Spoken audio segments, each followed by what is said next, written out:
Okay, in this video we're going to find the square root of 7,280. Now, today, this is a piece of cake. You just grab a calculator and you calculate the square root of 7,280.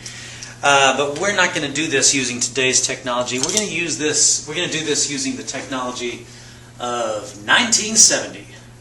Okay, and in 1970, you simply did not have a handheld calculator. You had to use logarithm tables. You could also use a device that we called a slide rule. But today what we're going to use logarithm tables to do this. And so I have two tables here. I have one table that is my table of logarithms. You can't really see that very well, but believe me, it's a table of logarithms.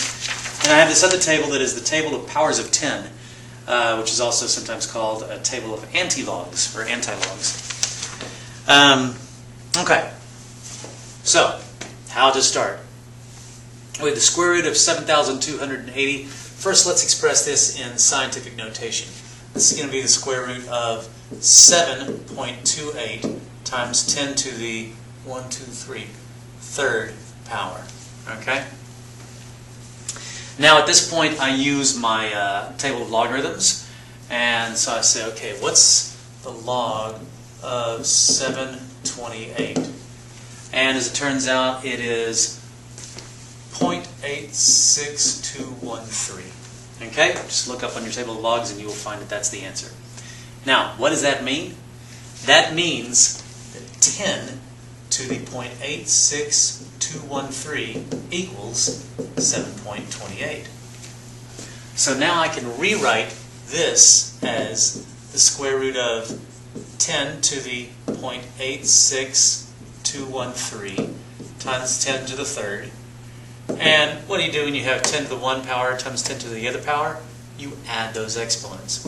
So this is the square root of 10 to the 3.86213 power. All right. Well, what does square root mean? It means to the 1/2 power. Okay?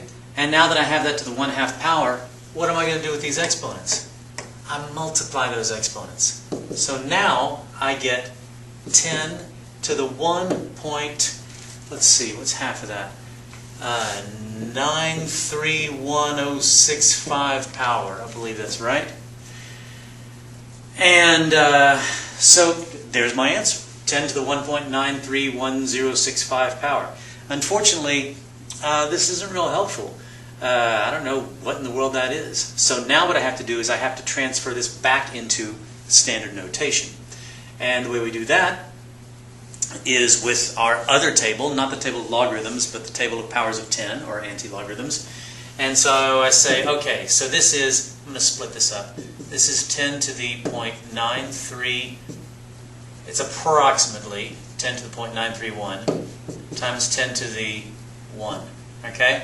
I took the fractional portion of this and the integer portion of this. And 10 to the 0.931, I find out that that is 8.531 times 10 to the 1. So there's my answer in scientific notation, and that is, of course, 85.31. Okay? If you grab a calculator and you take the square root of 7,280, what you're going to find is 85.32. That's a pretty good estimate, given that all we used were 2 sheets of paper rather than a handheld calculator.